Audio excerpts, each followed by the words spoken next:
समाज एक सिक्के की तरह है जिसके दो पहलू हैं, अच्छाई और बुराई। और इन दो पहलू में हर कोई बराबर फिट नहीं बैठता। फिर वो लड़का हो या लड़की, समाज अपने हिसाब से लोगों को माप कर अपनी विचारधारा बना लेता है। लेकिन हमारे समाज में ही इंसान के रूप में दरिंदे भी रहते हैं जिन्हें शायद आप पहचान भी ना पाएं। और जब वो अपना किसी को शिकार बनाते हैं तब जाकर दो मुखौटे वाले लोगों का पर्दाफाश होता है। यौन शोषण, जिसका आंकड़ा भारत में बेहद खराब है।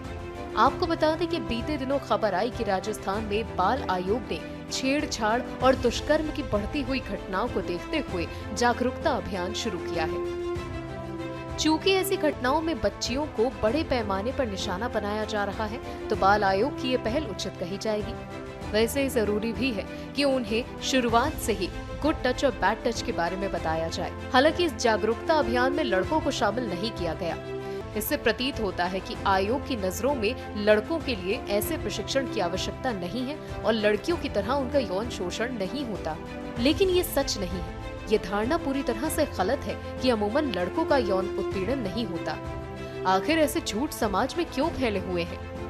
क्या अगर वो लड़का है तो उसके साथ दुष्कर्म नहीं हो सकता?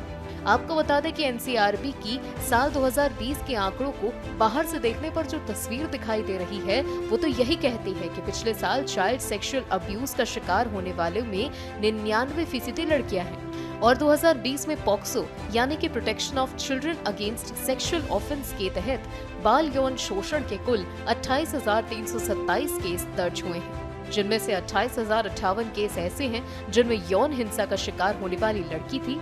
लड़के थे सिर्फ 259।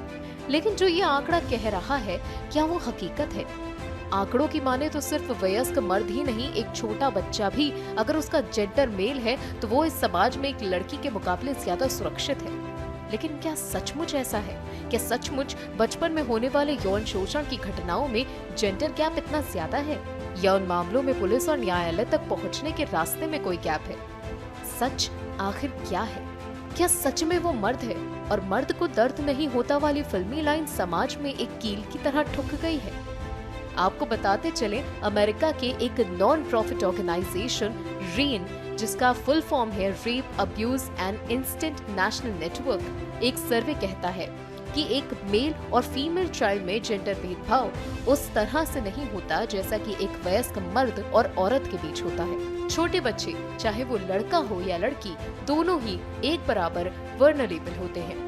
लड़कों के साथ भी चाइल्ड सेक्सुअल अब्यूज की घटनाएं बहुत बड़े पैमाने पर होती हैं। हाँ, ये बात जरूर है कि लड़के इस बारे में कभी खुलकर बात नहीं करते। उनके भीतर की शर्म और गिल्ट लड़कियों से कहीं ज्यादा होती है, क्योंकि एक मर्द के रूप में उन पर ताकतवर दिखने का बोझ लड़कियों से कहीं ज्यादा होता है। इस मामले में अपनी राय देते हुए मर्सर यूनिवर्सिटी के प्रोफेसर पेट्रिसिया रिकार्डी बताते हैं, जिस तरह समाज स्त्रियों में एक खास तरह के व्यवहार की अपेक्षा करता है, वैसे ही मर्दों में भी हमेशा ताकतवर होने, शासन करने और नियंत्रक की भूमिका में होने की उम्मीद की जाती है, जिस पर बचपन से ही ये जिम्मेदारी थोप दी गई कि वो रक्षक है, उसका काम अपने से कमजोर लड़कियों की रक्षा करना है। उसके लिए ये स्वीकार करना कितना मुश्किल होगा कि वो भी कमजोर और वल्नरेबल है, उससे भी मदद की जरूरत है, उसे भी जरूरत है कि कोई उसको प्रोटेक्ट करे।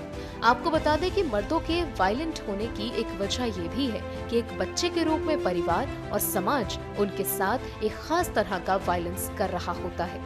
लड़कों को रोने या कमजोर होने के लिए शर्मिंदा किया जाता है। एक ओर उनकी भावनाओं की कद्र नहीं होती, वहीं दूसरी ओर परिवार और समाज उन्हें बेलगाम अधिकार दे देता है। जाहिर है संतुलन तो बिगड़ ही जाएगा।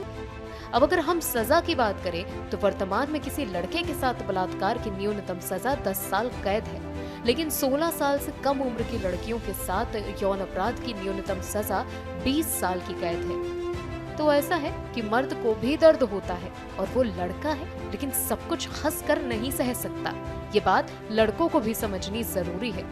अंत में लड़कों के लिए, माँ थाम के रखना हाथ मेरा, इस दुनिया में भीड़ भारी है, कहीं खो न जाऊं मैं उसमें, ये जिम्मेदारी अब तुम्हारी है। न्यूज़ डेस्क, जनहित टाइम्स।